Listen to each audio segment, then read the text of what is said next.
ഗ്രാമത്തലവന്മാർക്കെല്ലാം ഏകകാലത്ത് സ്വപ്നദർശനമുണ്ടായി. അവർ നിർമ്മിച്ച മഹാക്ഷേത്രത്തിൽ പ്രതിഷ്ഠിക്കാൻ ഏറ്റവും അനുയോജ്യമായ ഒരു വിഗ്രഹം കായംകുളം കായലിൽ ജലാധിവാസത്തിൽ കിടപ്പുണ്ടെന്നും. ഏവർക്കും ചരിത്ര വഴികളിലേക്ക് സ്വാഗതം.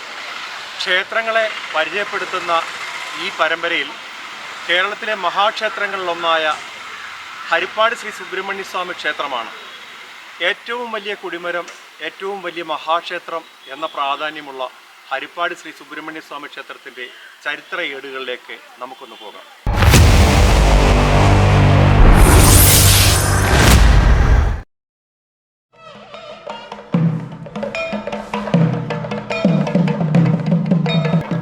കേരളത്തിലെ പുരാതന ക്ഷേത്രങ്ങളിൽ ഒന്നാണ് ആലപ്പുഴ ജില്ലയിലെ ഹരിപ്പാട് പട്ടണത്തിൽ സ്ഥിതി ചെയ്യുന്ന ശ്രീ സുബ്രഹ്മണ്യസ്വാമി മഹാക്ഷേത്രം. ഈ ക്ഷേത്രത്തിലെ പ്രധാന പ്രതിഷ്ഠ ചതുർബാഹുവായ ശ്രീ സുബ്രഹ്മണ്യസ്വാമിയാണ്.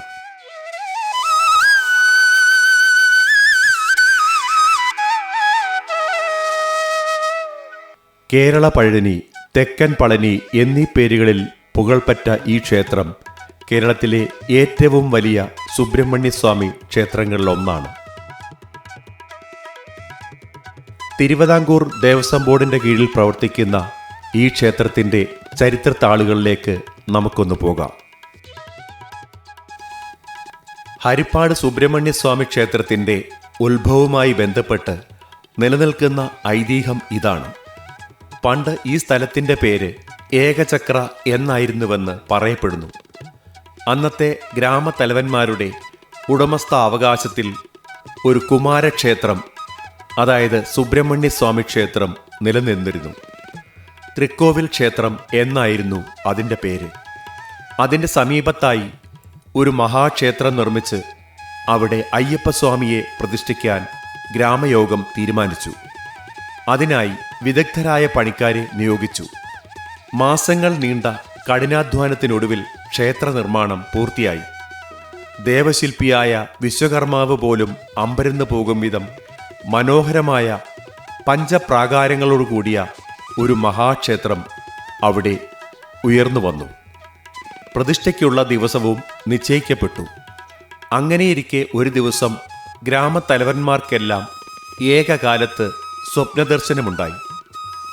അവർ നിർമ്മിച്ച മഹാക്ഷേത്രത്തിൽ പ്രതിഷ്ഠിക്കാൻ ഏറ്റവും അനുയോജ്യമായ ഒരു വിഗ്രഹം കായംകുളം കായലിൽ ജലാധിവാസത്തിൽ കിടപ്പുണ്ടെന്നും പരശുരാമൻ പൂജ ചെയ്ത ചതുർബാഹു സുബ്രഹ്മണ്യ വിഗ്രഹമാണ് അതെന്നും അടയാളമായി വിഗ്രഹം കിടക്കുന്ന സ്ഥലത്ത് നീർച്ചുഴിയും പൂജാപുഷ്പങ്ങളും പ്രത്യക്ഷപ്പെടുമെന്നും അവിടെ ഇറങ്ങിത്തപ്പിയാൽ വിഗ്രഹം കിട്ടുമെന്നും ആയിരുന്നു ആ ദർശനം. തുടർന്ന് ഗ്രാമത്തലവന്മാർ നാട്ടുകാരോടൊപ്പം ജലമാർഗം അത്യുത്സാഹത്തോടെ കായംകുളത്തെത്തി. അവിടെ കായംകുളം കായലിൽ ഗോവിന്ദമുട്ടം എന്ന ഭാഗത്ത് നീർച്ചുഴിയും പൂജാപുഷ്പങ്ങളും കണ്ട സ്ഥലത്തു നിന്നും വിഗ്രഹം കണ്ടെടുത്തു. വിഗ്രഹം കണ്ട ആ സ്ഥലം കണ്ടല്ലൂർ എന്നറിയപ്പെടുന്നു. തുടർന്ന് ആ ദിവ്യ വിഗ്രഹവുമായി വടക്കോട്ട് തിരിച്ച് ജലമാർഗം പായിപ്പാട്ടാറ്റിലൂടെ നിരവധി വള്ളങ്ങളുടെ അകമ്പടിയോടെ ഘോഷയാത്രയായി വിഗ്രഹം നെൽപ്പുരക്കടവിൽ എത്തിച്ചു. ഈ സംഭവത്തിൻ്റെ ഓർമ്മയ്ക്കായി ഇന്നും ചിങ്ങമാസത്തിലെ ചതയം നാളിൽ പായിപ്പാട്ടാറ്റിൽ വിഗ്രഹലബ്ധി സ്മാരക വള്ളംകളി നടത്തിവരുന്നു. തുടർന്ന് പുതിയ ക്ഷേത്രത്തിലേക്ക് കൊണ്ടുപോയ വിഗ്രഹം കലിവർഷം 2874 വൃശ്ചികമാസം 11-ാം തീയതി സകലവിധ താന്ത്രിക ചടങ്ങുകളോടും ഏകചക്രേശനായി പ്രതിഷ്ഠിച്ചു. ആ സമയത്ത് ഒരു ദിവ്യൻ അവിടെ പ്രത്യക്ഷപ്പെട്ടുവെന്നും അദ്ദേഹം ജീവകലശാഭിഷേകം നടത്തിയെന്നും ആ ദിവ്യൻ സാക്ഷാൽ പരശുരാമൻ ശ്രീഹരി തന്നെ ആയിരുന്നുവെന്നും പറയപ്പെടുന്നു.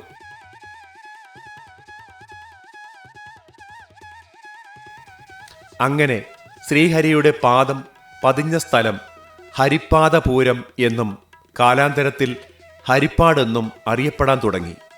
ഒരു വൃശ്ചിക മാസത്തിൽ കാർത്തിക നക്ഷത്രവും പൗർണമിയും കൂടിയ ദിവസം അഭിജിത്ത് മുഹൂർത്തത്തിൽ, അതായത് നട്ടുച്ചയ്ക്കായിരുന്നു പ്രതിഷ്ഠ. വൃശ്ചിക മാസത്തെ തൃക്കാർത്തിക ദിവസം ക്ഷേത്രത്തിൽ വളരെ പ്രധാനമാണ്. 18 പൂജയും കളഭവും വലിയ മയിൽവാഹനത്തിൽ എഴുന്നള്ളത്തും സ്വർണ്ണകുംഭത്തിൽ കാണിക്കയും വിളക്കെഴുന്നള്ളത്തും പ്രധാനമാണ്. കേരളത്തിലെ ഏറ്റവും വലിയ സുബ്രഹ്മണ്യസ്വാമി ക്ഷേത്രങ്ങളിൽ ഒന്നാണ് തെക്കൻ പളനി എന്ന പുകഴ്പെറ്റ ഹരിപ്പാട് മഹാക്ഷേത്രം. വലിപ്പം കൊണ്ടും പ്രശസ്തി കൊണ്ടും ഐതിഹ്യ പെരുമ കൊണ്ടും ആചാര അനുഷ്ഠാനങ്ങൾ കൊണ്ടുമെല്ലാം ഹരിപ്പാട് ക്ഷേത്രം ഈ സ്ഥാനത്ത് വരുന്നു. 5 ഏക്കർ വരുന്ന വിശാലമായ മതിലകത്തിന് പുറമേ ചെമ്പുമേഞ്ഞ വലിയ വട്ടശ്രീകോവിൽ, വലിയ 2 ആനക്കൊട്ടിൽ, 3 ഭാഗത്തുമുള്ള ഗോപുരങ്ങൾ, വടക്കുവശത്ത് 2 കവാടങ്ങൾ, 4 അമ്പലം, വിളക്കുമാടം, കൂത്തമ്പലം, ഏറ്റവും വലിയ സ്വർണ്ണ കൊടിമരം, അതായത് 28 കോൽ 18 അങ്കുലം ഉയരം, 30 സ്വർണ്ണപ്പറകൾ ഉള്ള കൊടിമരമാണ്. വലിയ 2 കുളങ്ങൾ, പെരുങ്കുളം 5 ഏക്കർ വിസ്തൃതി വരുന്നു. ഇവയെല്ലാം ഈ ക്ഷേത്രത്തിൻ്റെ മനോഹരമായ നിർമ്മിതിയുടെ ഉത്തമ ഉദാഹരണങ്ങളാണ്. പ്രതിഷ്ഠാ വിഗ്രഹത്തിൻ്റെ വലുപ്പത്തിൻ്റെ കാര്യത്തിലും ഹരിപ്പാട് തന്നെയാണ് കേരളത്തിലെ സുബ്രഹ്മണ്യസ്വാമി ക്ഷേത്രങ്ങളിൽ മുമ്പിൽ.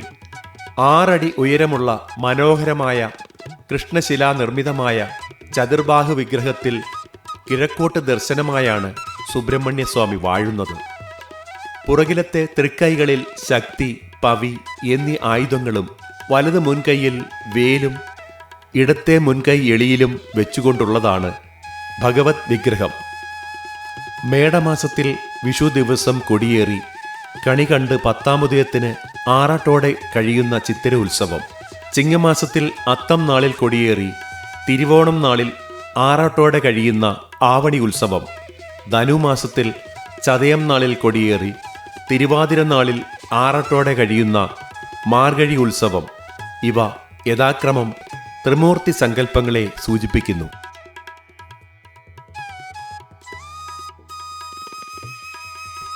ക്ഷേത്രത്തിൽ ഉപദേവതകളായി ദക്ഷിണാമൂർത്തി, മഹാഗണപതി, ഗണപതി, ധർമ്മശാസ്താവ്, ഗോശാലകൃഷ്ണൻ, തിരുവമ്പാടി കൃഷ്ണൻ എന്ന് പറയപ്പെടുന്നു. നാഗദൈവങ്ങൾ ഗുരുതികാമൻ, പഞ്ചമി, യക്ഷിയമ്മ എന്നിവർ പ്രതിഷ്ഠിക്കപ്പെട്ടിരിക്കുന്നു. ശ്രീകോവിലിലെ തെക്കേ ത്വരത്തിനുള്ളിലാണ് ദക്ഷിണാമൂർത്തി, മഹാഗണപതി പ്രതിഷ്ഠകൾ. 4 അമ്പലത്തിന് പുറത്ത് കിഴക്കു ഭാഗത്ത് ഗണേശനും തെക്കു ഭാഗത്ത് ധർമ്മശാസ്താവും തെക്ക് കിഴക്ക് ഗോശാലകൃഷ്ണനും വടക്ക് കിഴക്കായി ഗുരുതികാമനും പഞ്ചമിയും, മതിൽക്കെട്ടിന് പുറത്ത് മൂലക്ഷേത്രത്തിന് സമീപത്തായി നാഗദൈവങ്ങളും കുടികൊള്ളുന്നു. കൂത്തമ്പലത്തിലാണ് യക്ഷിയമ്മ കുടികൊള്ളുന്നത്. പ്രധാനമായും 5 പൂജകളും 5 ശീവേലികളുമാണുള്ളത്. പുലർച്ചെ 4 മണിക്ക് നട തുറക്കും. പിന്നീട് നിർമ്മാല്യ ദർശനം, അതിനുശേഷം അഭിഷേകവും മലര് നിവേദ്യവും നടത്തും. അതിനുശേഷം ഉഷപൂജ, എതിരേറ്റ് പൂജ, ഉഷശ്രീബലി നടക്കും. നിഴലിന് 12 അടി നീളം വരുന്ന സമയത്ത് പന്തീരടി പൂജ നടക്കും. പന്തീരടി പൂജ എന്ന പേരിൽ നിന്ന് തന്നെ അത് മനസ്സിലാക്കാൻ കഴിയും. പിന്നീട് ഉച്ചപൂജയും ഉച്ചശ്രീബലിയും കഴിഞ്ഞ് 12 മണിയോടെ നടയടയ്ക്കും. വൈകിട്ട് 5 മണിക്ക് നട വീണ്ടും തുറക്കും. സൂര്യാസ്തമയത്തിന് ദീപാരാധന, ക്ഷേത്രത്തിലെ വിളക്കുകളെല്ലാം അതിന് പ്രകാശിക്കുന്നു. പിന്നീട് അത്താഴ പൂജയും അത്താഴ ശ്രീബലിയും കഴിഞ്ഞ് രാത്രി 8 മണിക്ക് നട വീണ്ടും അടയ്ക്കുന്നു. ക്ഷേത്ര ആചാരപ്രകാരം പൂജയ്ക്ക് പുലൂർ ഗ്രാമസഭക്കാരൻ വേണമെന്ന് നിർബന്ധമുണ്ട്. കാസർഗോഡ് ജില്ലയിൽപ്പെട്ട ഇക്കര ദേശികരായ പത്തില്ലത്തുകാരാണ് മേൽശാന്തിപദം അലങ്കരിക്കുന്നത്. ക്ഷേത്രത്തിൽ 2 തന്ത്രിമാരുണ്ട്. കിഴക്കേ പുല്ലാംവഴി, പടിഞ്ഞാറേ പുല്ലാംവഴി എന്നീ കുടുംബക്കാരാണ് തന്ത്രിമാർ. ദിവസവും ഇവിടെ ഉച്ചപൂജയ്ക്ക് തന്ത്രി പൂജ ചെയ്യണമെന്ന് നിർബന്ധമുണ്ട്.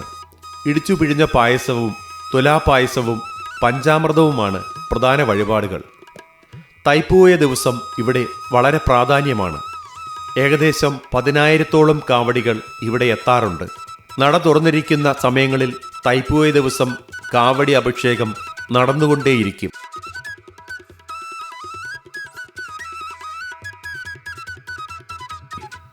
ഹരിപ്പാട് വർഷത്തിൽ 3 പ്രാവശ്യം കൊടിയേറി ഉത്സവം നടത്തും.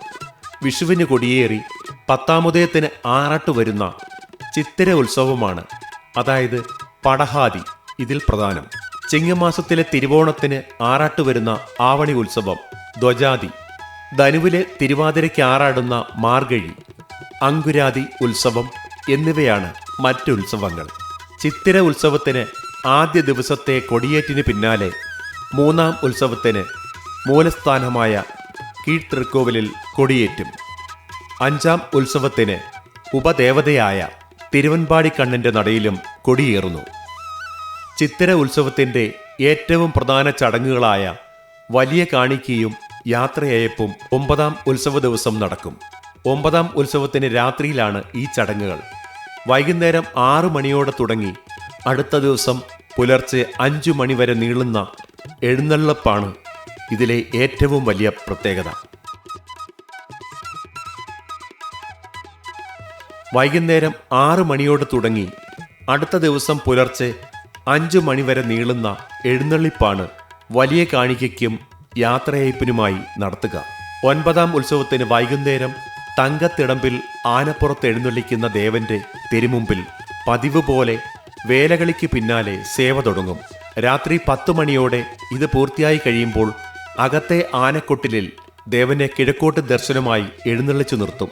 ഈ സമയത്ത് സ്വർണ്ണക്കുംഭത്തിൽ കാണിക്ക അർപ്പിച്ചു തൊഴുന്നത് സർവ്വ ഐശ്വര്യങ്ങൾക്കും വഴിയാകുമെന്നാണ് വിശ്വാസം. വലിയ കാണിക്ക എന്നറിയപ്പെടുന്നത് ഈ ചടങ്ങിനാണ്. പുലർച്ചെ 2 വരെ വലിയ കാണിക്ക തുടരും. അപ്പോഴേക്കും വരവ് എഴുന്നള്ളിപ്പ് തുടങ്ങും.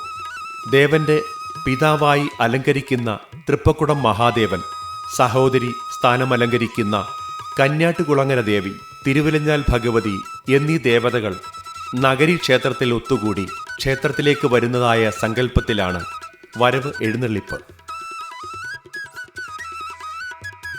ടൗൺ ഹാൾ ജംഗ്ഷനിൽ നിന്ന് വാദ്യമേളങ്ങളോടെ ഈ എഴുന്നള്ളിപ്പ് സ്വീകരിക്കും.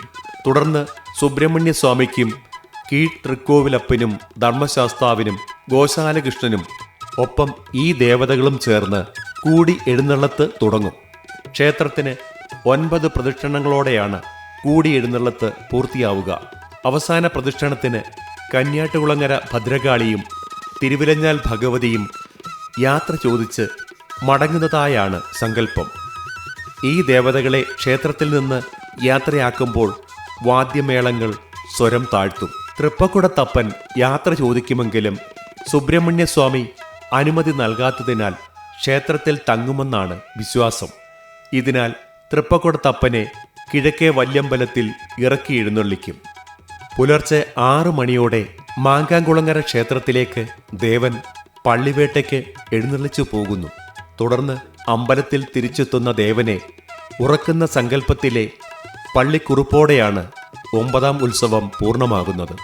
ചിത്തിര ഉത്സവത്തിൻ്റെ ആറാട്ട് കരുവാറ്റാക്കുളങ്ങര ക്ഷേത്രക്കുളത്തിലും മാർഗഴി ഉത്സവത്തിൻ്റെ ആറാട്ട് ഹരിപ്പാട്ടെ അമ്പലക്കുളത്തിലുമാണ്. ആവണി ഉത്സവത്തിൻ്റെ ആറാട്ട് നഗരി ക്ഷേത്രക്കുളത്തിലും നടക്കുന്നു. ആചാര അനുഷ്ഠാനങ്ങൾ കൊണ്ടും ഉത്സവാഘോഷങ്ങൾ കൊണ്ടും പ്രശസ്തമായ ഹരിഗീതപുരേശന്റെ മണ്ണിലേക്ക് നിരവധി ഭക്തരാണ് ദിവസവും എത്തുന്നത്.